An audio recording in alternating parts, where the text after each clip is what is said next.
Check.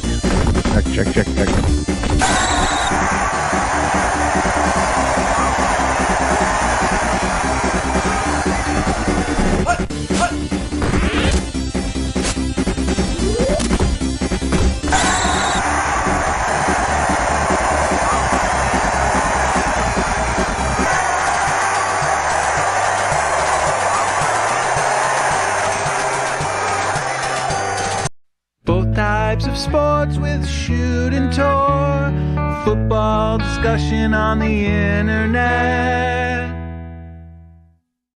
Oh, hello, Gigantor. Big night tonight. Good to see you, Schoode. Maybe the last time you see me. You shouldn't threaten suicide over a football game. I've always said that. Yeah, most people wouldn't. And everybody shouldn't. And I genuinely, I think it's springing up on a Thursday after a big emotional win on Sunday is good for me because I haven't had a bunch of time to kind of stew on it and really get angry. But I'm stew, by the way. I'm starving. Is there any stew around? No stew, fresh out. It's the worst podcast worst podcast in kitchen. What am I trying to say? Oh boy. Falcons opened as a 2.5-point favorite tonight. The line dipped now to -1.5. The Buccaneers are +185 to win the NFC South. The Falcons are +160. They split the series last season, each team winning on the road tour. So that is interesting. And of course, the Bucs coming off an evisceration of the Eagles, and the Saints were nipped by a 58-yard field goal with 2 seconds to go, which caused you to shit your pants right on this very show, if I do recollect. Oh yeah, I loaded up the britches, and then I think that the wins on the road last year were. I really hope they're not telling because tonight Atlanta is honoring Matt Ryan, and they were having big celebrations all week. I know a lot of former players were gathered to hang out, and Ovi Muhaley was tweeting out all the guys. He said it felt like a locker room again. It made me really happy. Made me really happy to see. But the Buccaneers are a professional football team. They're not stuck in the doldrums anymore, and they are treating themselves with great sincerity for the playoffs. And I think Atlanta is hoping to get to that level of maturity eventually. I think the Buccaneers are a better team also, Tor. I don't know that Atlanta won't be a better team at the end of the season, but they are still.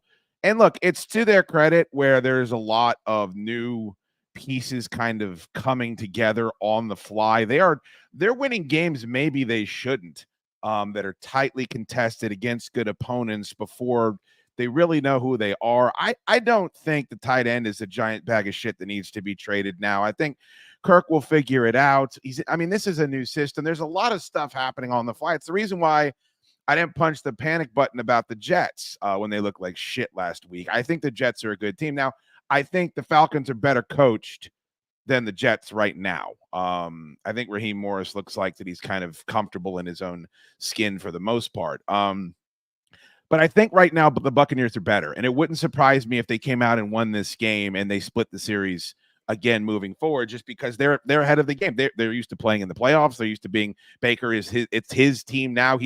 He's either first or second in the league right now in touchdown passes. So I think the Falcons can still win this division and be the best team in the division, just maybe not right now, if that makes sense. I would be, if you told me before the season started that I would have been happy to know that we split with the Buccaneers at some point in the season. Like I would have said, that's a good, I would have been proud of that, knowing what the Buccaneers have done, knowing their accomplishments, their roster development, everything that they do well is what you want out of a fan. And if Atlanta, which is at times nothing that you want from a fan's perspective, can edge one out, I would definitely appreciate it. You're definitely edging. This is the stat that I was referring to. The 2022 Carolina Panthers would never believe which 2 quarterbacks are leading the NFL in touchdown passes this season. Number 1 is Sam Darnold with 11, and then there's Baker Mayfield. I think he's tied with 8. We could talk about this with Sal's. This has kind of been a narrative that's been floating around since the all of the, and I think Andy Dalton is a bit of a redemption arc for them right now because they're at least competitive with him as the quarterback. But yeah, I pulled the clip. I want to get Sal's is going to be on at the bottom of the hour. By the way, he hit a little traffic, so instead of starting it off with Tor and he'll be down at the bottom. But I saved that clip of Tom Brady responding to Baker Mayfield that I want to play for him and get him to respond, Tor, because it's two quarterbacks going back and forth, and he's a quarterback. But I think both can be true, right? Like Baker Mayfield can be a breath of fresh air. He can be better than he was. They can be relieved to see him. And Tom Brady is right to be a giant pain in the ass. And by the way, do as I say, not as I do. He was the one jet setting off to Robert Kraft's wedding or whatever the fuck in the middle of the season. Like, he was the one that was trying to orchestrate a trade to Miami. He'd had enough with Tampa Bay, at least from what we've been told. So it's like, Brady's earned that right. When you got two fistful of rings, you've earned the right to be a tight ass. So I think both of them can be correct in whatever this little mini feud is. Additionally, if you have the fistful of rings, I think you look at the sport much differently, because even if you have one Super Bowl ring, it has to mean so much to you to know that you've accomplished the greatest victory in all of sport. So if you see people that don't have that ring, no matter how high you think of them, how good of a quarterback you may think they are, that's the end goal. That's the final destination for all NFL players and NFL quarterbacks, if you really want to be preserved with legacy in the NFL. So Brady's perspective, I can see why it may seem a bit skewed or harsh, right, but that's because he's he's breathing his own air. Nobody else has done what he's been able to do.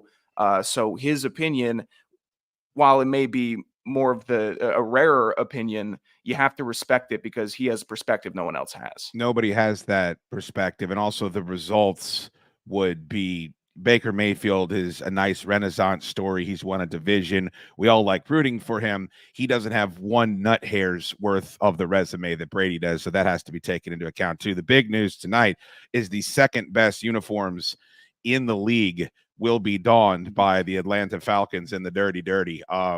Why in the fuck, Tor? And I realize people make this argument when I say I want to have a Thanksgiving dinner more than one time a year. They're like, well, then it won't be special. This doesn't need to be. Here's what's special. Being the best dressed team in the league, that's special. And if the fucking Bucks aren't wearing the creamsicles and the Titans aren't wearing the Oilers, then you're the best dressed team in the league.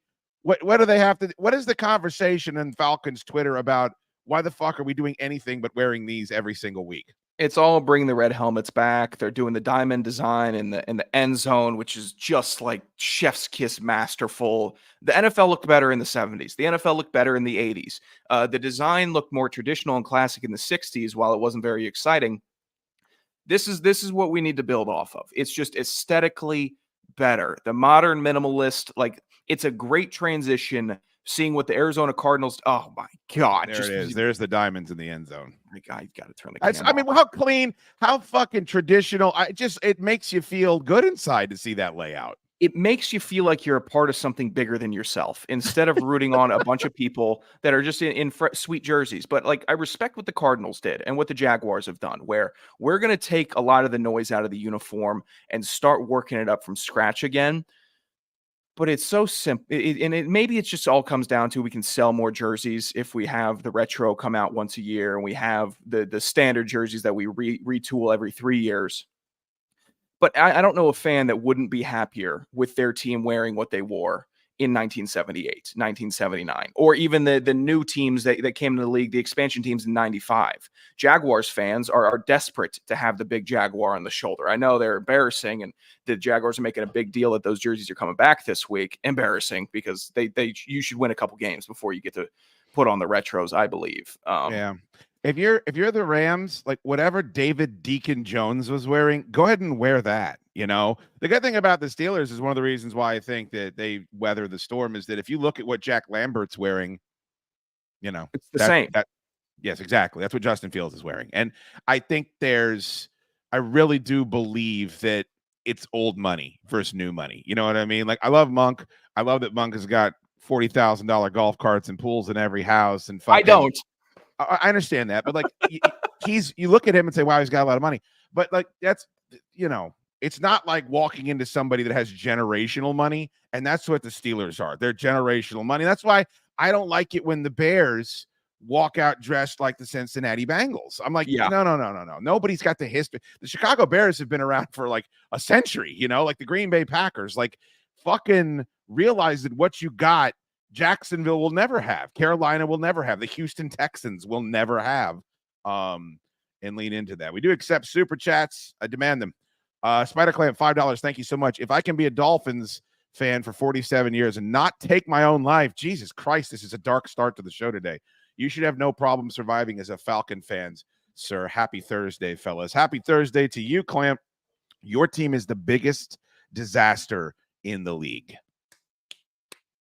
Biggest. I had somebody tweeting me, hey, is there any trends I should follow for betting picks? I'm getting cleaned out. I said, bet against the Dolphins, right? You just bet against them. And sorry, Clamp, but it's not a serious franchise without a number one quarterback. The scheme doesn't work with backup quarterbacks.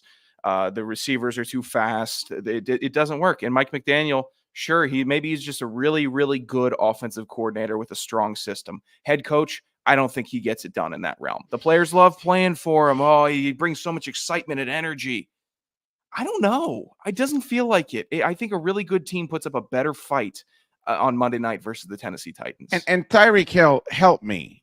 Help me. Woke up to trade rumors, tweeting out, woke up to trade rumors. Whose?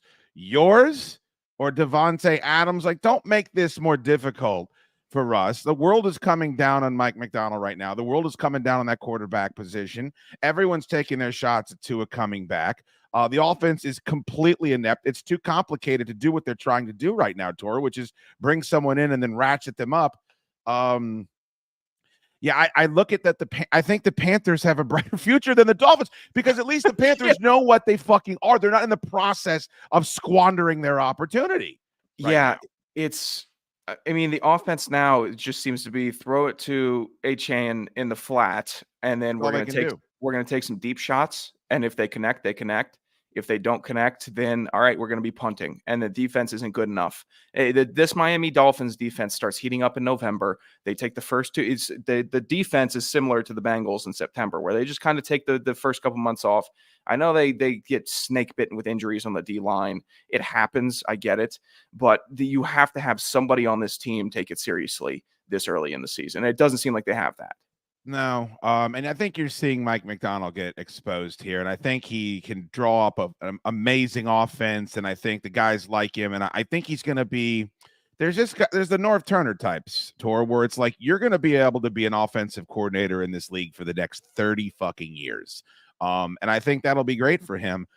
But he's just, I hate to say judge a book by his cover, but the way he holds himself at the podium, he's talking out of the side of his mouth. Like, you can be a weirdo if you are a next level weirdo. Like, I'm about to shift the paradigm of the head coach. He didn't do that. Like, Sean McVay did that. Kyle Shanahan did that. But those guys are still squared up. I'm speaking to you. I'm fiery. Like, I don't know. I think there's something to that because when you struggle this way, just everything about you does not exude confidence and we're going to get this right. And I don't know, maybe that's hard to do in the NFL when you're in the barrel. Cause I think Ron Rivera is a man's man. Like, I really do believe that. And when he got in the barrel, he couldn't punch his way fucking out of it. I think it's a really tough thing to do. Yeah, it may be. I actually genuinely don't think he's lost the locker room because he's just such a, I guess, players coach. He's a young guy. I think maybe some of the vets cut him some slack because of the situation. But there needs to be something. There needs to be, hey, we're going to focus on literally running the ball this week. This is what practice is going to be. Inside zone, inside run. Linemen, get ready, buckle up. Linebackers, you're going to need to make some plays this week because it's unacceptable to go out and know. I mean, when they were playing the Titans, what did they think the scheme was going to be? What did they think was going to happen? Did they think it was going to be BOB, deep shots, or did they think it's going to be, we're going to run the life out of the rock and we're going to just kind of matriculate the ball down the field, nickel and dime you? Everything about that game was backwards for the Dolphins. Well, the problem is that Will Levis got knocked out. If he didn't, they would have won. He had 4 pass attempts and he threw a pick. Like, and he was, by the way, went up in the air again in some inexplicable way. Where it went wrong for the Dolphins, where they couldn't walk away with a win to build on at home, is because a guy that is an adult that pays his taxes and puts Flex all 454 on his knees, walked out onto the field and said, let me hand the ball off to these two running backs here. Let me let my defense give me the ball back, and we'll kick a field goal over here, and maybe I'll catch Calvin Ridley once or twice in the seam. That was the biggest problem for the Dolphins there, is that they just didn't have the right guy. And then, of course, if they just would wait a week, because Brian Callahan has already come out and said, well, of course we're going back to Will Levis. I want to get fired. Like, I don't understand what else could be going on there. Like, what they could have over him to say, well, no, excuse me, Miss Amy, I want to keep my fucking job. So we're going to go with the guy that just scored 30 points and we haven't been able to score. Our offense hasn't been able to score 14 the previous fucking weeks. Drives me insane, dude. I've been trying to keep it in my pants all fucking week. Oh, that's so funny. You and I are just, what is it? Not ovulating. What's the word I'm looking for? Oscillating? Jesus Christ, thank you. I just said we were ovulating. Ovulating? We're oscillating back and forth between filling the pants and emptying the pants. Please hit the like button. You're fucking killing me. Both Types of Sports is on X and Instagram at Both Types Sports. And I would refer you to the link at the bottom of the page. We are presented by Dream Stay Getaways. When you're booking your Florida theme park vacation, avoid all the fees. Book all their awesome houses directly on their website, dreamstaygetaways.us. If you forget it, it's on the crawl at the bottom. Fantastic properties, lots to do. Run by a buddy of mine who's a super fucking great guy, and they've just dumped a lot of capital into making sure that these houses are gorgeous, and they're on resorts. So you're going to be on vacation the entire time you're down there. Dream Stay Getaways, they're on IG. Check them out. Give them a like. And if you're going to Universal or Disney or what have you, make sure you book through their site to avoid all of the fees. Tor, we want to talk about dysfunctional franchises to start us off here. I know we want to talk a little bit more about the game tonight, and I've got a whole rack of shit. I got the Davante Adams shit, which, you know, as soon as the show's done, he'll have been traded. Last 5 minutes of this episode, he'll be traded. Aaron Rodgers slurped Jaden Daniels pretty good on McAfee, so I pulled that. But this is my favorite story of the week, is the gentleman inside of this helicopter with the logo of his team right there on the fin. You can see it, the rudder. What do you call that? The tail fin? What is that, Tor? Do we know what that is? Tail fin, I believe, is the right terminology. It's the closest I could get to it. I wouldn't call it like a dorsal or anything. This is the motherfucker that has insisted that, no, we can't afford Davante Adams. No, we can't afford Derrick Henry. It can't be done. We don't have enough money. We're the Dallas Cowboys. We had to pay our quarterback and our wide receiver. He's a smart guy, Tor. He's not a stupid dude. So it's got to be a double middle finger, right? It's got to be like a Trump moment. I'm going to walk down the middle of this fucking street during a riot, and people are going to take pictures of me, and I don't care who gets pissed off. People either love it or hate it. Jerry Jones is not dumb enough to know what doing this looks like after he has said the shit he said about not acquiring weapons for this team this year. I genuinely, unironically, feel bad for Cowboys fans having to see antics like that. I genuinely do, because we don't have money per over the cap. They have I think 23 million in cap space. Davante Adams' contract would need $13 million in buyout, and each week it goes down by like $986,000. So maybe they're waiting another week to try to shave $1 million off of it, but they have the money. They have Brandon Cooks, who just got a knee infection. I saw that. They have a bunch of issues. This dude is not serious. Look at him. It's a good suit. It's a good jacket. I like bulky Jerry Jones instead. I like him too. He's put on a couple LBs. I like it. He's enjoying his life. The wiry Jerry Jones, it felt a little more insidious. This guy feels strange. I am going to milk this life for everything I have in it. And if that means dropping my helicopter on the practice field, I understand it. But we're just going to continue, and Cowboys fans are just going to continue to see players that they could have signed make impact plays on other teams while they middle around and maybe end up 9-8 and are in the hunt in December. When that big graphic comes up, it's not going to be Cowboys on the bubble. It's not going to be Cowboys clinched with the X or the Y or the Z on that NFL on Fox graphic. It's going to be in the hunt Cowboys 7-7. And all they're going to be thinking of is, wow, we're close. What could we have done? oh, we dropped that game because we couldn't run the ball. Oh, if only Dak had one more weapon. And you're going to see Davante Adams reunited in Green Bay catching 10 touchdown passes in the rest of the season, and Derrick Henry, who might be the offensive player of the year. Tor, why didn't they just keep Amari Cooper? First of all, this is not the way I like to start shows. I'm going to start 2 straight shows by saying Tor was right. I hate it. It eats me up inside. I'd rather have an exploding hemorrhoid than start shows this way. But it was the trade J.J. McCarthy now after Sam Darnold. Sam Darnold took a sip of G2, and Tor said, get J.J. McCarthy off this fucking team. And I said, you're crazy, you fucking pipsqueak. And he was 100% correct. You pointed out last week on the show that Amari Cooper is not as old as we think that he is. And then Chris Trapazzo tweeted this out today. I feel like Amari Cooper and his recently reduced 2024 salary needs to be in focus more as a serious trade target. He's not a player of Davante Adams caliber, but he is 18 months younger and a bit more downfield yak juice. I would be on a chopping block right now if I say, hey, you can take my head if Amari Cooper is younger than Davante Adams, and he's over a year younger. Why aren't people burning up the shitty-ass Browns fucking GM's phone lines trying to get Cooper instead of giving all this money for Davante Adams? Cooper is the most disrespected NFL player maybe of all time for the ratio of talent to what he's consistently traded for. There's some level of disrespect, something he has to rub somebody the wrong way at every spot for him to be a continuous Pro Bowl-esque wide receiver, putting up huge numbers, constantly contributing, never in the news, never with not a wide receiver with a big public ego. I'm sure he has some of it. I'm sure he's sick of getting underthrown by Deshaun Watson, but we don't hear it. So he's a team's dream. He was a dream for the Raiders. He was a godsend for the Cowboys, and they shipped him off for nobody better. Good job with Michael Gallup and that $56 million extension a couple years ago. Oh, he can jump 46 inches in the air. He's out of the league. It doesn't matter. They make wrong decisions. Amari Cooper is the smart play in this position. If you want to take yourself seriously in the NFL and you consider yourself to be a contender or at least to go to the playoffs, you have to be opportunistic. And being opportunistic is not saying, oh, well, we're just going to give our guys an extra day of rest after they had a hard battled week. No, it's in constantly improving your team in whatever way possible. These GMs make too much money to sit there and say good enough is good enough.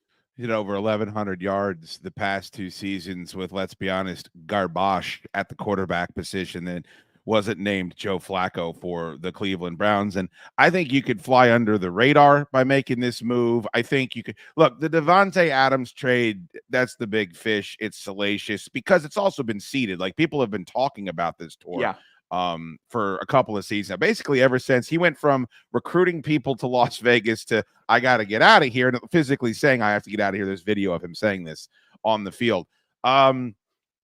Lots of different reports. And again, Sal's will join us at the bottom of the hour, so we'll get his thoughts on this as well. But since Tor and I are here for you to kick around, there was this report that came out, Tor, that's Jets. He wants to play for the Jets, and, that makes sense. Aaron Rodgers there. All right, maybe the Saints too, because Derek Carr is there. Right before the show, Rappaport said several teams still in play: Saints, Steelers, Ravens, Bills, Cowboys, 49ers amongst the teams. Way to go out on a limb for all those, by the way, Davante. You really, what a stretch. And then that video emerged of him I think it was at the beginning of the season, specifically being asked about playing for the Ravens, catching 800 yards worth of passes, but winning a Super Bowl with Lamar Jackson. And he, to his credit, I don't know what they wanted him to say, was amenable to that. And I don't know if it fits in no wide receivers go to the Ravens to eat. I think Odell Beckham Jr. was the latest example of that. Hollywood Brown is an example of that, but he certainly could be a threat. Out of all of these, I think if he wants to win a Super Bowl, I think the 49ers is probably where you want to figure out a way to end up. But I think that the Ravens could be a dark horse because they're going to be in the divisional round of the playoffs if he just sits on his fucking helmet for the rest of the season. Yeah, I think if any team were to become a Super Bowl contender with Devontae Adams, it's the Bills. It was so evident in that Ravens game that they needed an actual wide receiver on the outside. I agree. I believe that they're gonna have like Keon Coleman is gonna get better. Like I've seen that he has breakaway speed. I've seen that he can run a clean route. He dropped the bad pass on Sunday night. It happens. He's a rookie wide receiver. I watched Julio Jones drop passes as a rookie. If they added Devontae Adams, they would emerge as a Super Bowl favorite, in my opinion, especially with how weak Kansas. If they took Devontae Adams away from Kansas City, away from the Ravens, it's not just them adding them; it's leaving the others without. Because the Ravens' number 2 is Rashad Bateman, who has a crucial drop every single week. Ravens fans know that. The 49ers, I mean, if Devontae Adams wants to start a podcast and become the producer of Debo Samuel's, how could we still be doing in-season shows? It's I someone's don't going to know. have to, and I'm seeing the NFL Twitter finally push back because Micah and like CJ Gardner Johnson were chopping it up. That was how did neither one of them say this is not a good look for either one of this while we're both playing for teams that are supposed to be competing for the same, like, how did not one of them say let's wait till after the season's done to do this interview? No, it's so embarrassing. I think Devontae Adams would definitely. Devontae Adams makes the Ravens, additionally, along with the Bills, a Super Bowl favorite if he's added in there because he's. It makes the Bills a Super Bowl favorite.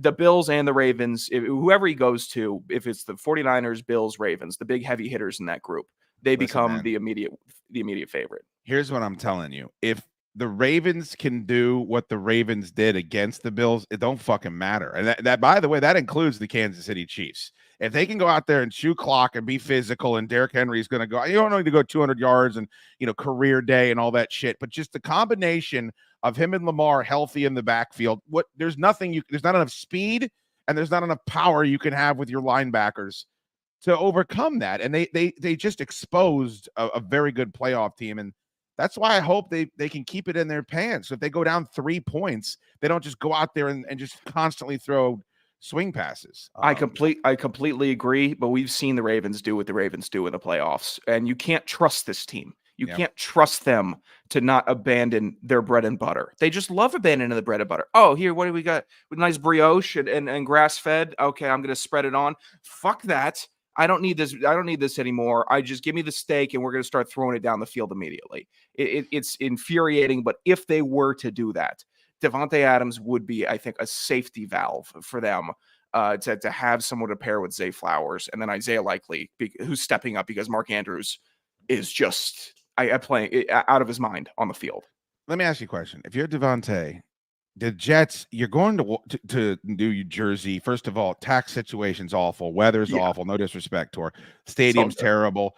Traffic. There's nothing to like except Aaron Rodgers. And the other guy playing opposite of you and the guy in the backfield. Like, there's weapons. You don't even have to be. He doesn't have to be the one. Why isn't he pushing for the Commanders? Why isn't he pushing to play? I don't know. With Jaden Daniels and that offense and their ability to create misdirection, and the fact that this rookie now has taken the fucking lead by storm. You've got multiple big-time national pundits saying, I'm taking him over. Basically every quarterback not named Pat Mahomes and Josh Allen in this league. That's 121 fantasy points right there for Jaden Daniels. I know fantasy points don't add up to wins, except when they do. Except when Washington's sitting at the top of the division. They got no business being at the top of right now. Why isn't Devontae Adams saying, I want to go play with the cartoon superhero in fucking Raljon? Yeah, it would make too much sense. That's why. I mean, the Jets play, it's okay. It's going to be Alan Lazard is the one, obviously. Randall Cobb will be the 2. We'll bring him out of retirement. And then Devontae Adams will start working in the slot. And then Aaron 2018 all over again? Yeah, that's what's going to happen. And then Garrett Wilson is just going to be seething on the bench. Sure. Maybe they should dish him also. It's crazy, but it's not working between those two. But Daniels, if I'm Devontae Adams, I'm saying, this guy's completing passes. This guy, they have the hot hand right now. I'm willing to bet on the hot hand. I'm willing to bet on Cliff Kingsbury's system. Not just because they're scoring a bunch of points, but because they've gotten incrementally better each game of the season. Week 1, it was week 1. You play the Bucs, it was tough. No one's going to say differently. But you got better in week 2. You got even better in week 3. Week 4 was like a coming out party of dominance, which Washington fans just haven't seen. They put the league a bit on notice because it is shocking to see this team not plateau at scoring 21 points against the Cardinals in a game where historically it should have been like 21-18 to finish that one out with a bunch of ugly interceptions and turnovers. It wasn't. They're hot right now. If maybe I want to get in on that party. It's finally, and Washington finally is looking like a destination that could pull in a big time free agent. And the more that they score, the more that looks even better. Yeah, and I wouldn't be worried about giving up. I've always said, Tor, deal with the world the way it is, not the way you'd like it to be. And maybe before the season, you're sitting there saying, all right, we're not making any trades. We're developing this quarterback. We've made a couple of signings, but this is a work in progress. You didn't know he was going to be this good. You didn't know you're going to be 3-1. You didn't know that the Eagles are going to fire their coach in the middle of the season. The Dallas Cowboys have lost their fucking minds. Their owner's landing the helicopter in the middle of the practice field. Like, let's chop some fucking wood. We've got a chance not only to win this division, we've got a chance to get ourselves to 11 wins. And then we're in the conversation. I don't want, if I was still rooting for the team and I was speaking like this, I would want to slap the taste out of my own fucking mouth. But kind of being removed from it and watching the way there are no solutions for him right now. Now, these defensive coordinators, you know this, they're smart, they're savvy. They have more game film when the divisional opponents have already played him once. They're going to play him better the second time around. But if he is who we think he is, and he is what's next, what everyone else thought Caleb Williams was going to be, then he is Josh Allen. Then he is Patrick Mahomes. Then he is Lamar Jackson. And they have thrived this entire time. So if I'm Washington, I'm hitting the not panic button, but I'm saying, what can we do this year to do something nobody expected? I think Amari Cooper could help with that. They definitely could benefit from another weapon on the outside. And I mean, if you trade for Devontae, it's no longer this is a fluke or we're catching people off guard. It's we're here and we expect to fucking go far this year and contend for a championship. And I think that'd be an amazing message to send to Washington fans. It would be it would be the first time in a while where they would have support from the fans to go in on somebody, to go all in mid-season and try to make a push. It's not, hey, let's fight for a lower playoffs or a lower draft position, a better draft pick, because we know how this season's going to go. We're going to have 4 wins. We're going to kind of tank. We're not good enough. No. This time, this season, you have backing. You have excitement. You have hype. You have people ready to invest, ready to really start rooting for this team again. Make a play. Make a play. You have the hot hand. I'm not gonna get mad at the guard who just made 4 threes to try to shoot a 5th. Why you can't? You just can't do it in the NFL. It's so rare to get the hot hand. It's so rare to have this kind of offensive dominance. So making a push, I would fully support. All right, let's go ahead and Sal's is supposed to be on with us any moment, but I want to play this because this is, there he is. I'll get him a chance to get situated down there. I've got this clip. Aaron Rodgers was on McAfee. He's very long-winded. Everything he says, look, man, I believe him, and he seems to say it in earnest. But if he's going to go into that field like Tom Brady or Peyton or anybody, I'd tighten it up a little bit. But he was asked a question about quarterbacks getting a second chance, right? The Andy Daltons and the Baker Mayfields and all these guys that we're seeing this year and why they're thriving. And he was talking about how, hey, we're all scheme quarterbacks. Like, you put us in a scheme and, we learn and we improve. And he specifically pointed to Jaden Daniels being the exception to that rule. And I want to play that for you, but Sal's is here. So I want to bring him on. Of course, host of the Sean Salisbury Show, which I highly suggest you check out on the internet if you're not in H-Town. And Sean Unfiltered on X, our guy fighting through the traffic that is the snarl surrounding that iron-encrusted city of his to be with us here today. Good to see you, Sal. Sporting the baby blue. I love it. Little Boston Red Sox throwback, so whatever we call those, a City Connect or whatever. Yeah, man. Yeah, it's not a UCLA hat. No. I would not do that to my peeps, but it's good to be with you guys, man. I was listening to what you were saying about Aaron Rodgers. I'm anxious to hear what he said. Let's play this. This is from, I think, yesterday on McAfee. And hit the like button. Sal's is here, and we're going to class this join up. That's, of course, the stat that he is being referred to, the second chance guys, Sam Darnold and Baker Mayfield. But how much credit to Jaden's doing in Washington, because that's the outlier. I mean, that's the anomaly. Most of us, it takes a little time for us to figure it out, and especially with the way quarterbacks are being coached in college, and they're not calling plays, they're not audibling, they're not huddling up, they're not taking a snap under center. The NFL is a different game. The NFL He's playing under center, especially with the way defenses are playing now with all this two shell. You got to play under center. You got to run the football. You got to have play action, as you guys said that stat about Jared Goff and all the yards that came off of the action game. There's a learning curve, and that's why what Jaden's doing in Washington is an outlier, and he deserves a lot of credit, as does Cliff Kingsbury and Dan Quinn for obviously the environment he's created there. We've been talking about it for a big chunk of the show, Sals. I think you thought he's going to be good. We thought he'd be good. I thought maybe 2 years from now we've been having this conversation. Did you expect Jaden Daniels to be one of the best quarterbacks in the league right now? Well, I don't think a month into the season anybody could have called that. We didn't expect C.J. Stroud to do it either. You know, he talks about Jaden Daniels being the outlier. Stroud was doing the same things last year. What Jaden Daniels is doing is special. I don't believe you can take an inaccurate quarterback who's a 50% completion guy, not Daniels, he's accurate, and turn him into a 70% completion guy. There's no coach alive that can do it. Mike Leach's philosophy was you're either accurate or you're not. Now, I can improve you if I'm coaching you, or a good coach take you from 56 to 60. But Drew Brees is going to be accurate. Cam Newton was a medium accuracy guy at times. And it's changed over the years the way offenses are structured. We play a lot of horizontal football now. You heard Rodgers mention playing two shell. You got to be able to hit deep dig routes, just over the linebackers before the safeties. You don't get a lot of big shots down the field. And you got to be able to play, quite frankly, the check down and smart, give me 6, give me 8, give me 12-yard gain. And Rodgers is spot on. That is the outlier. Most rookies or second year or third year guys look like, and not every guy fits every system. Aaron Rodgers, I believe, could play in any system. There's some guys who are. I think Darnold's with the right one. It fits him. He loved the San Francisco stuff, and Kevin O'Connell does San Francisco. Baker Mayfield's found his niche. So I've been in a bunch of different systems in 10 years of my career, and there are some that I loved more than I was not a run and shoot guy. The run and shoot, I was in it, and it was like, this is not me. And then we got to that vertical passing game and Brian Billick's offense, and mixed with old Washington Redskins, Norv Turner pushed the ball down the field, but do all that when Norv was my coordinator.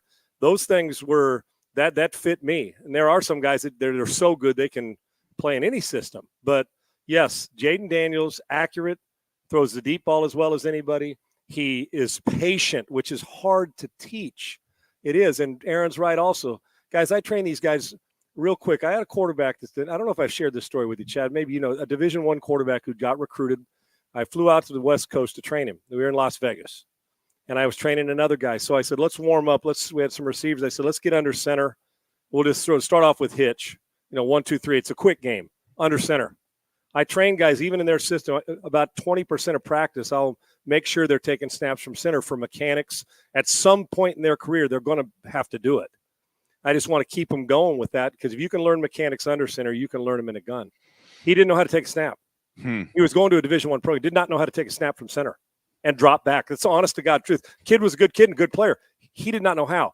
It's gone 180 degrees. When I was in high school, getting in the gun was something you were afraid the guy was going to snap it all over the place. You got under center all the time. Helped in the run game. And now it's flipped. If you say you're under center, people look at you sideways like it's a foreign language. So you're going to have to do it at some point.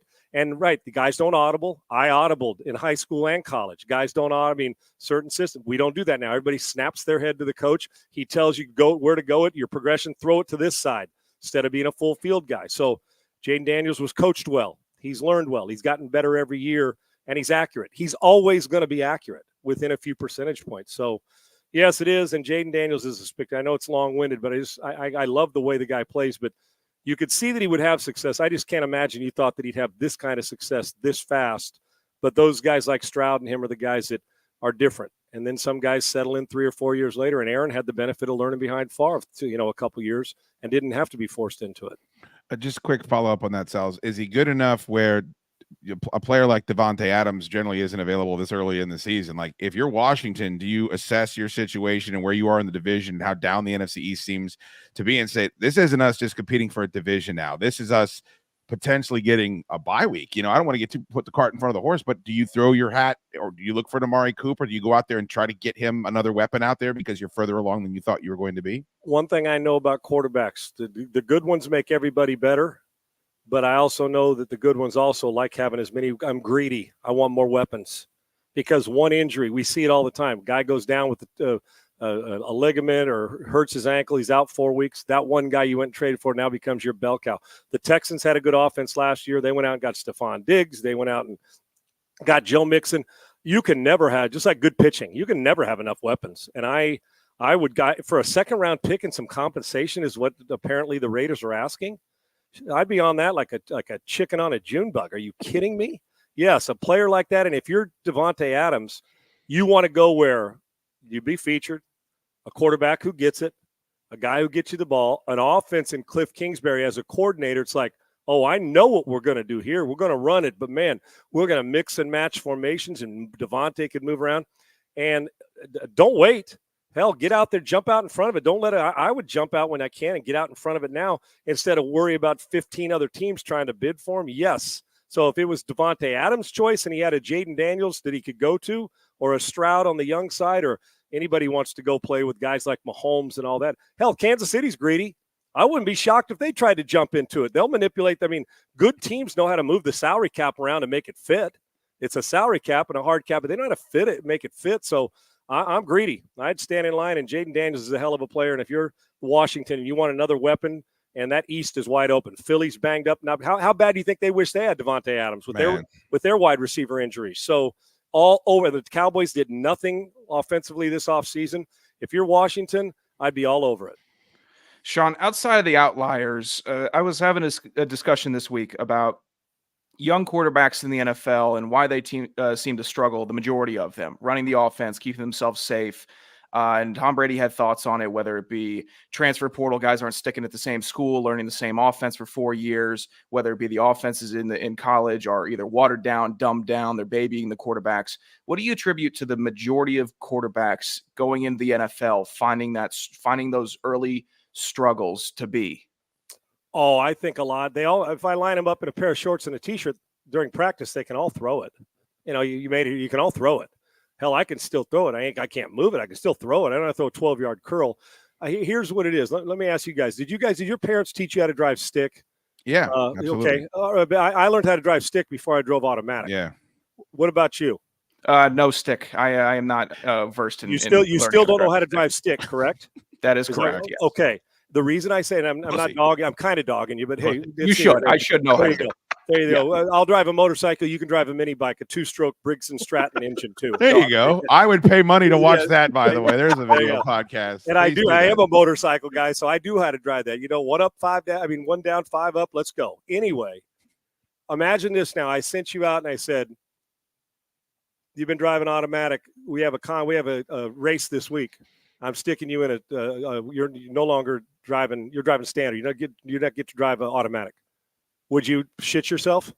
Immediately, yeah. I would not be comfortable.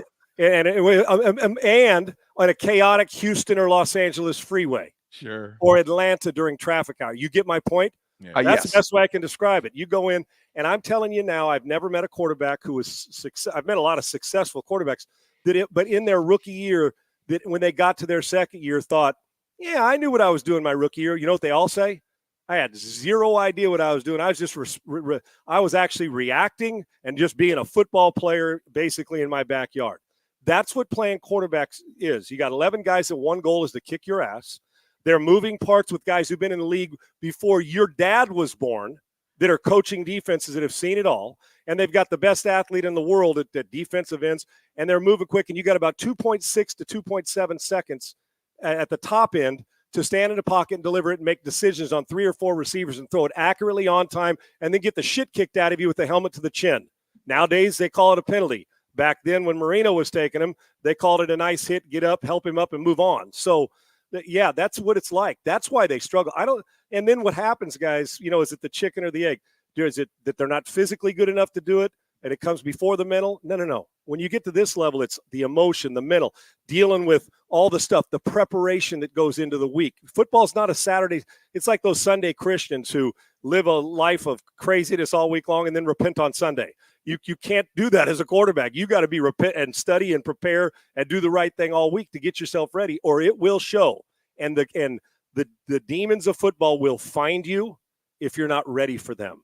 So that's what it'd be like. Traffic jam in a stick if you've never driven it. That's what it's like for a quarterback because mentally you're swimming.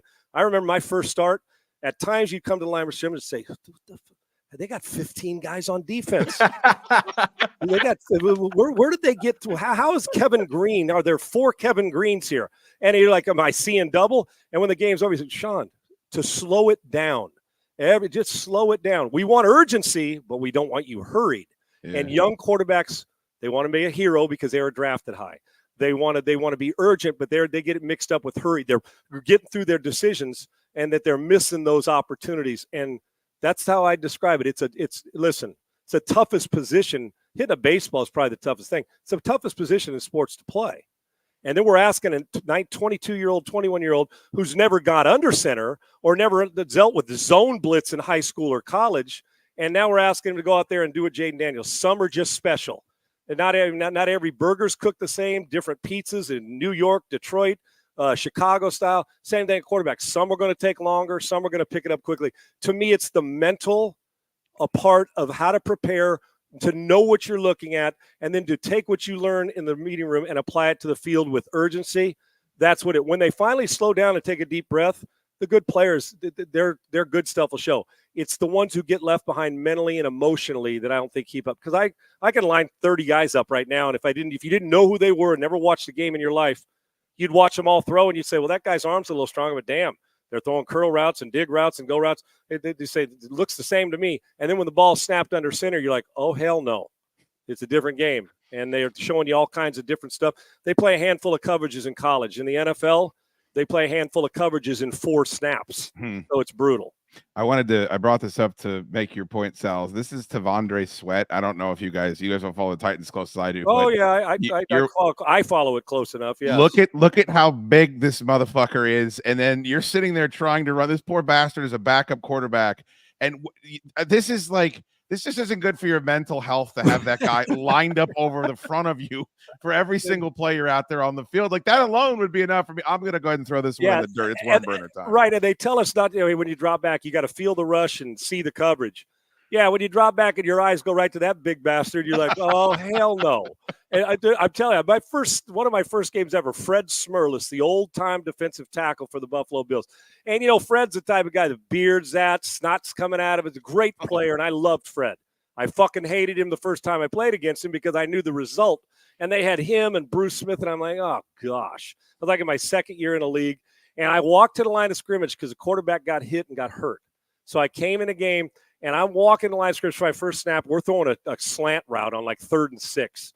And Fred Smirlis looks at me and gives me that smirk, and he winks at me and calls me a rookie. He says, welcome to it was my second year. He called me a young fella or whatever he said. And I'm thinking, and it was in my head, I'm thinking, is this the way my career is going to be? And after you've done, pissing down your leg and changing your jock 3 times in pregame warmup because you're playing against Mike Singletary, and then you try to settle in. So you go through all those 3 years into it, you're like, okay, pretty good idea. And why Steve Young, I think, said it, and a lot of us have echoed it. Just when you figure it out mentally, you physically can't do it anymore. Man. Think about that. Wow. Because if Tom Brady will tell you, if Tom Brady came back right now, he'd still have to stay on top. Peyton Manning will tell you. The great Warren Moon, I've had a conversation about him 1 million times. Even in your 40s, you're like, ooh, what if they do this? I mean, there's always the what if. So, yeah, man. And these guys are so fast, so good. But they don't get out of position. You're throwing to coffee can size windows, and if you're lucky, you can survive it for a couple of years and hopefully for a long time. But it's not. It's when it goes bad, it can go south because you start to create. My mom called it borrowing trouble. Don't borrow trouble, but we do. We start. Oh my gosh, you see a big bastard like that, and you say, "What's he going to do to me?" And then you got the guy who can run faster than a running back, and he's 255. You go block Daniil Hunter. You go throw a football when you got guys who bait you and then can catch up to the football because they're running 4-3. And then to be able to, then the other side is you got to be accurate and on time to help your team win. It's not just the defense. Now we got to make sure we're all on the same page. Yeah.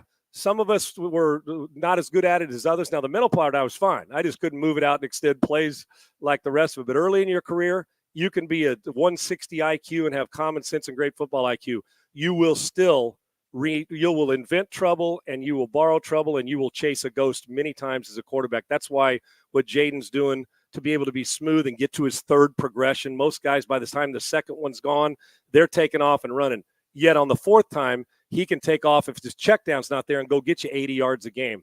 I'm enamored with his game and with his approach to football and with the way he catches on. I know this story is a little old now, but I wanted to specifically, we haven't talked about it, Sal, because I wanted to get your thoughts on it. And it was during the game. This is new media shit, man. Like, you now have the quarterback of a team saying something about the quarterback that played there before. It just happens to be Tom Brady. Tom Brady's calling a football game, and this quarterback is in, and they get him to talk about it on TV, which is smart, by the way. If he's gonna, yeah, that's why we want Brady, right, to tell us stuff we've never heard, right? Right. So this is the setup here is what Baker's comments are. Of course, I'm sure everyone's familiar with them by now.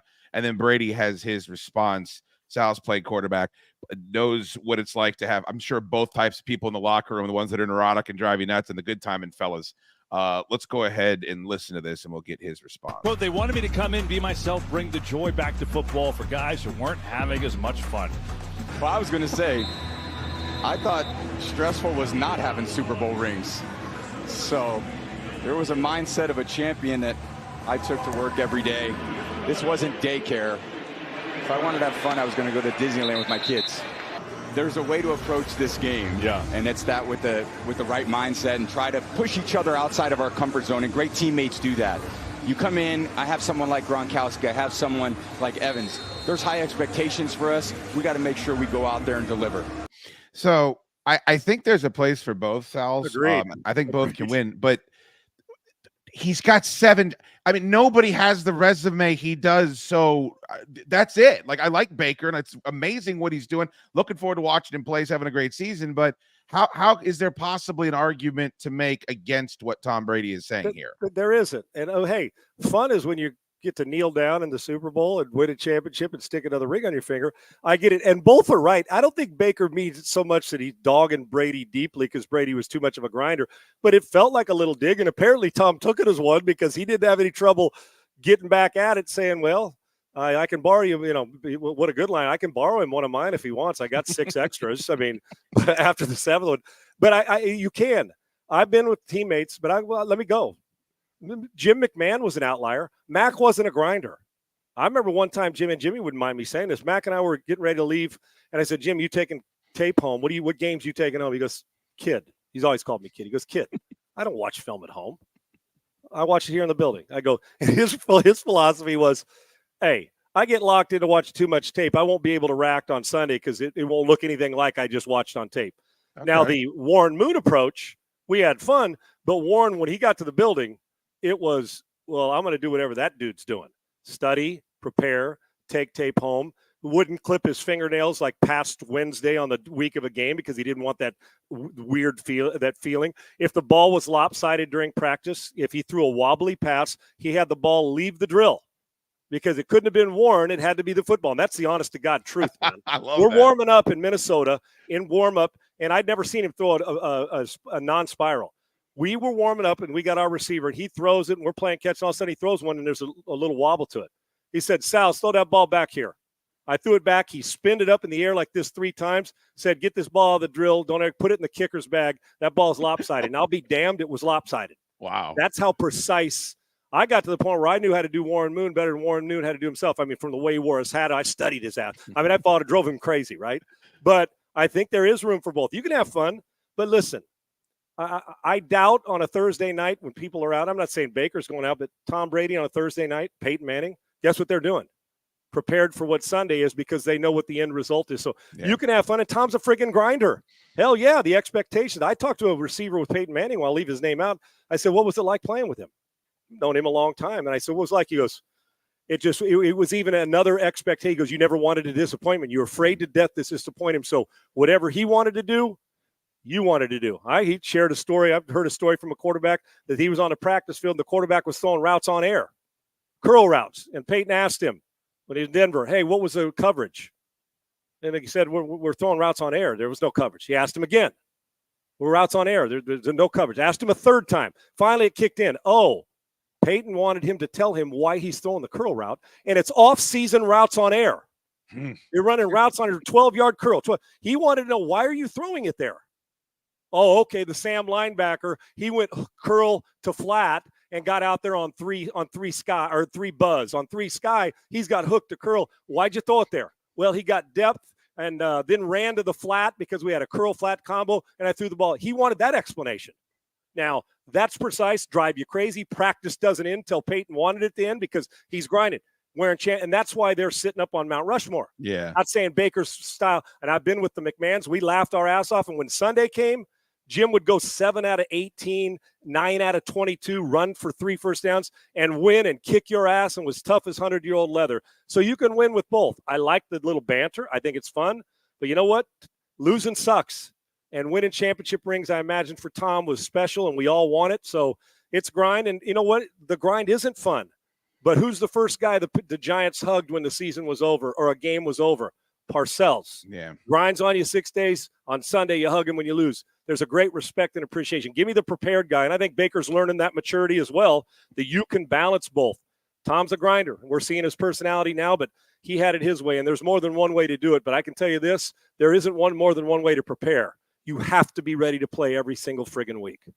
Sean, there's for me personally, massive Thursday night football matchup tonight between Atlanta and Tampa Bay. I come from the school of thought where it's great to have a defense that could score all your points for you, but eventually through the season, that's going to wear off. It's not sustainable. What does the Atlanta offense need to do or improve on in this game to hang tight with a very competent Tampa Bay Buccaneers squad? Boy, are they ever playing really good football. And I got one for you. I talk about, hey, here's a great deep dive into analytics and sports for you.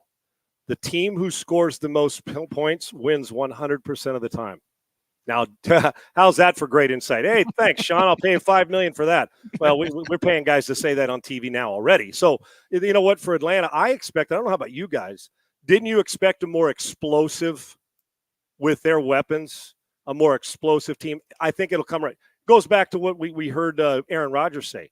As long as Cousins has been in the building in football, he's on his third team. You're still in the process of feeling out the getting a rhythm with the offensive coordinator. What they're going to have to do, one is you can't turn over and give the offense a short field. And I don't know, did many of us think going into the year we were going to have to say, that the offense in Tampa Bay can dominate you? And I would not let Mike Evans get his hands on the football defensively. I mean, that guy is most underrated receiver we've ever seen. That guy every week. But Atlanta's offense, for me, you've got to have their best offensive play. I mean, they've got weapons all over, but yeah, maybe you get a little more creative in the deployment of how you formation and find mismatches and the rest of it. But keep the quarterback upright. They're going to eventually turn it around because I know every year Cousins puts up numbers. I would imagine that you're going to also have to deal with a lot of different looks that Todd Bowles type defense gives you. And they run around and do it. And we see that with Spagnuolo in Kansas City, with Flores in Minnesota. They're creating confusion. Deal with confusion. And sometimes when you're not erupting offensively, what do most teams I've been on go? We go back to what we do best. We dictate what we do best and prevent you. You don't need a lot of plays.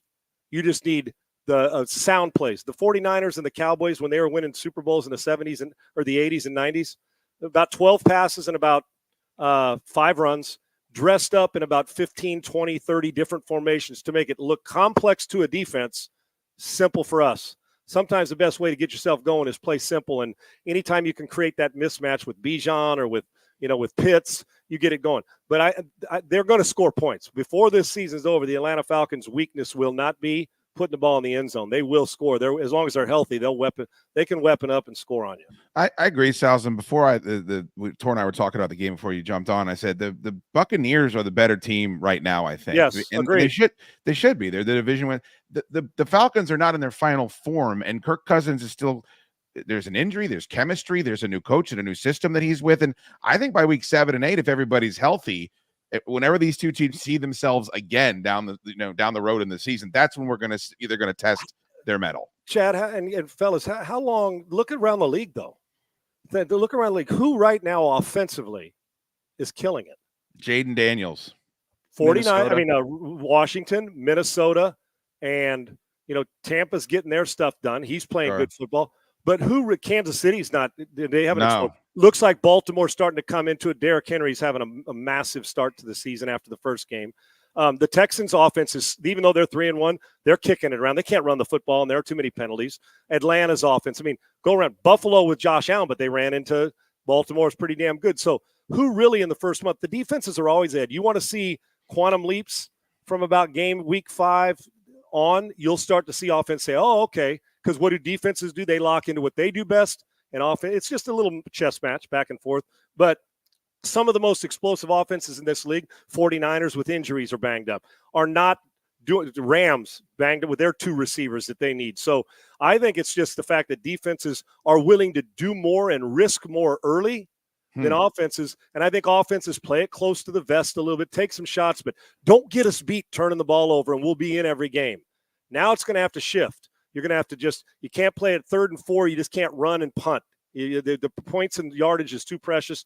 I think in the next couple of weeks, you'll start to see the offenses that have good quarterbacks and weapons start to figure it out. Not every week, but it'll look a lot better than the first handful of weeks of the season when we're saying the MVP of the league right now may very well be Sam Darnold. Yeah, he is right now for me. David Marksbury, greatest football discussion on the internet, and Sal's words of wisdom. Thanks, men. Thank you, David. Appreciate it, David. That's very nice, man. Very kind. Sal's, thank you so much for making time. As always, highlight of our week, brother. Thank you so much. Enjoy the game tonight. I love you guys. I always enjoy it. Thanks. Love you too. There he is. At Sean Unfiltered, please go ahead and give him a tweet and tell him thank you for coming on, that you enjoyed his segment, because we do very, very much. That's it's nice to hear Sean make the same point I was making, Tor. I hope you take it to heart. It's nice to hear him ask if I would shit my pants if given the opportunity. Yes. The answer is yes, Sal. I would, yes. You didn't even need to listen to the circumstances under which he fucking he asked me to do it right now, I would.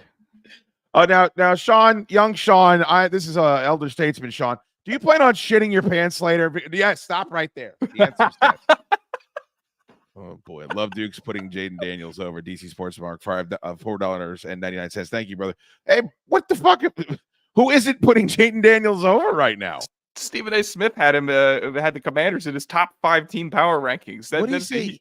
He said he would take Jaden Daniels over Lamar, and who was the other?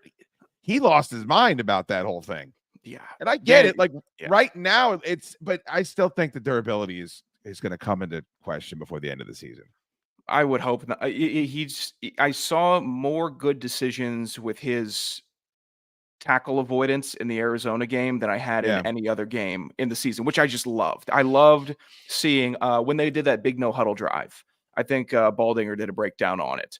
There was a moment where it's okay. We're staying in 13 personnel. We got the tight ends, and then we're mixing it up. Here's Daniels, who probably could have got 10 yards here, but he slid for 7. I absolutely loved how he saw the linebacker coming and just got right down. I think that we also need to look at the fact, Tor, that offenses, I mean, Sal's mentioned they're down across the league, but nobody's throwing for 300 yards this year. I mean, it's very rare. Sam Darnold, as great as he was, isn't doing it on a regular basis. I saw a stat that the Browns are the only team without 300 yards of offense in a game this season, which is rough. Well, that's why I think they're going to be sellers here, Wilson. Although, did you get a chub from watching fucking Nick Chubb out of practice today? I get fucking steamed up. He's the best. Him and Derrick Henry are in that category. You can't root against those guys at running back. Chubb got folded up in a way. I mean, you just don't see injuries. It's awful. It looked like an Alex. What was it? Not Alex Jones. Smith. Alex Smith. Yeah, it looks like an Alex Smith fucking type injury, and he's out there doing agility drills on the fucking sidelines for the worst team in the league. All right, I wanted you to. I have some film for you to break down, Tor, before we wrap things up here, and I know you got to get going. Hey, hit that like button, by the way, before we get out of here. We're also on iTunes and Spotify. If you'd like to sign up, it is free. We would love to have you. Fucking poor Tor has to sit here and put these pieces of shit up every single week. So the least thing you can do right there. There's the link, Spotty and or iTunes. Go grab the podcast. We appreciate that. Of course, we accept super chats. But Tor fancies himself a football soothsayer, and he's been killing it the past couple of weeks. So I actually brought him some film to break down at the end of the show today. So are you nervous about this at all, Tor? I'm kind of excited to see what you have prepared here. Okay. Well, I haven't, this is not something that I like to give you any preparation for. I just like to spring it on you. So I'm going to need your assessment of what we're watching here. Okay. Everybody, gotcha. Haley back again. We are now on the river, but I'm going to go off the river and see what everybody around the shop is up. So far, so far, I know with the paddleboard, you need a lot of good core strength. When I was last on a paddleboard, I was constantly falling off because my Please God take video next time. Please God take video next time. This woman does sit-ups because she isn't falling yet. Looks like looks like she's comfortable on a paddleboard, which is a win for anybody. Those things are nightmares. I know you're doing the film breakdown here, Tor, but may I at least chime in? Please. Shorts, little bit heighting. Little bit heighting. Also river paddleboarding, less than ocean paddleboarding. When someone's actually out in the big blue, I have a lot more respect. I don't know if I'd even qualify film breakdown. I wouldn't qualify this river as this is a river. It's more of a creek. Creek paddleboarding, a little rough. I feel like if I fell into that, something would definitely swim up my pee hole. I think it's a fucking probably 75% chance. Hey everybody, Haley back again. We are now on the river, but I'm gonna go off the river. And so on the river now, off the river is where she's headed next, Tor. Gotcha. I guess that's how the plan unfolds. And see what everybody around the shop is up to. Let's go check it out. Oh God, you can't do that.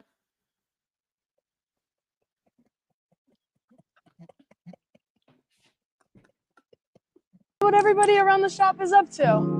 Let's go check it out. I had seen this play earlier in the week, but I hadn't seen the lead in. I hadn't seen the offense getting set, so I just seen the final outcome. So I just saw the highlight. You were watching the red zone of this lady on the river. But then she's gonna head off the river, Tor. That's what you need to understand. Hey everybody, Haley back again. We are now on the river, but I'm gonna go off the river and see what everybody around the shop is up to. Let's go check it out. You see, two things here. You didn't have enough speed getting to the destination, getting to off the river. You just kind of glided in, and then you got out from underneath your hips. You think? Let's go check it out.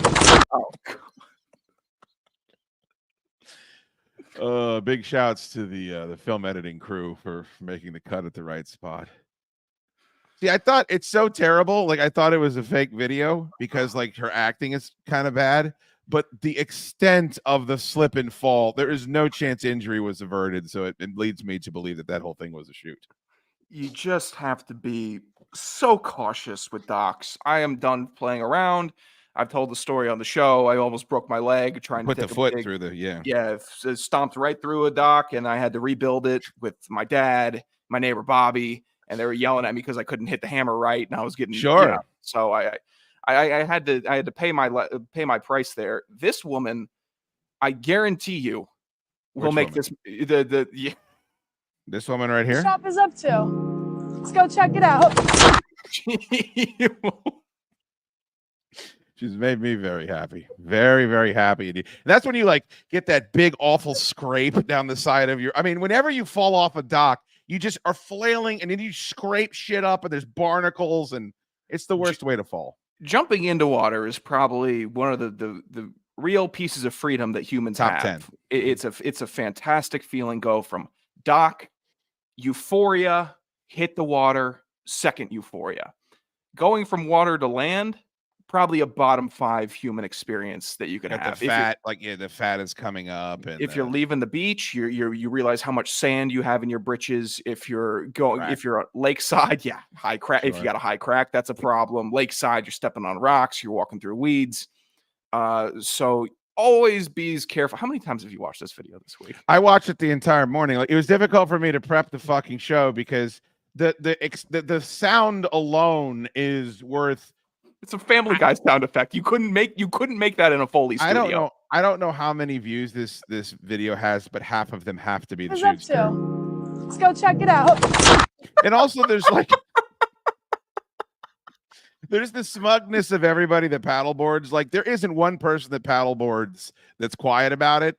And I get it. It's kind of cool. Like, it's a cool skill to have, but it ain't playing the fucking guitar. It's not playing the mandolin. The paddleboard is the standing desk of watercraft, where it's saying, "Oh, all of you kayakers that have to sit down and you paddle while sitting, watch this. I'm gonna raise my laptop up and I'm gonna stand and work. I'm gonna stand and paddle." Let me tell you something, man. If Chris Kiner isn't fucking blowing up your phone, I know I said you're a huge asshole that you never sent a resume in and you expected them to call you, but you're absolutely right. Paddleboard people and standing desk people are the same fucking. Whatever the CrossFit people were, they have evolved now into standing desk paddleboard people.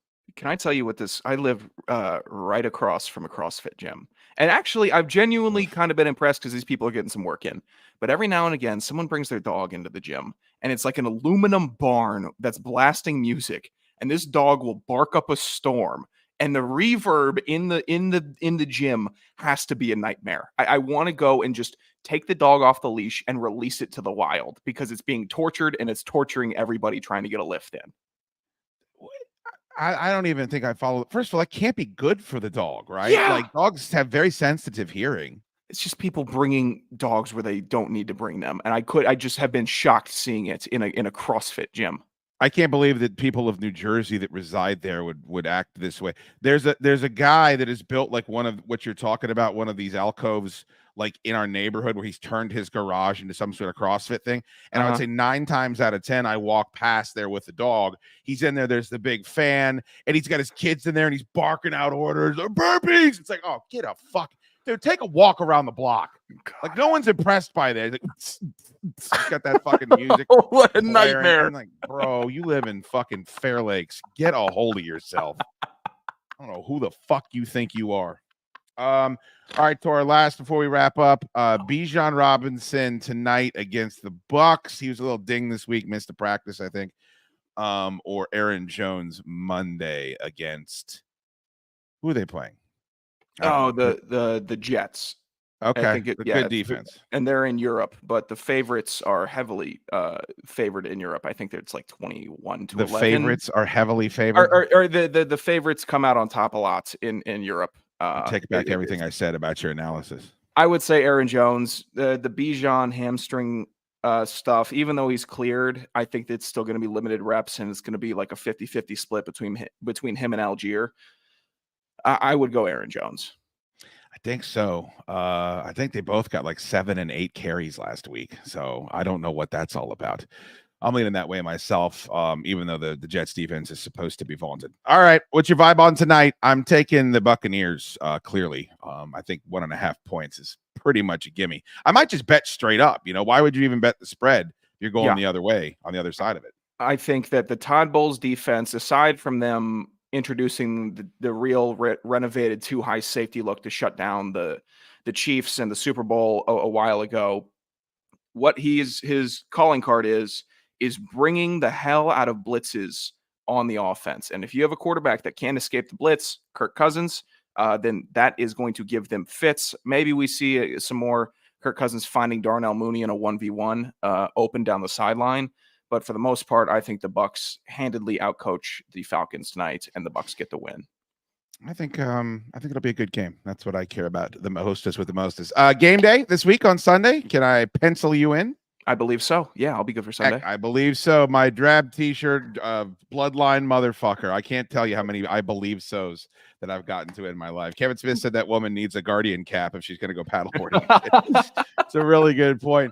All right, friendos, thank you so much for listening. Hit that like button, go subscribe on iTunes and Spotify, and tell a friend about both types of sports. You can follow us on X and IG, both types of sports. Make sure you're doing that. And until Sunday at 3:15, we're back for BTOS Game Day. Make sure all of you are going long, real long. Hey, what do you got? Both types of sports. Yeah, what's it do? Go long. Real long.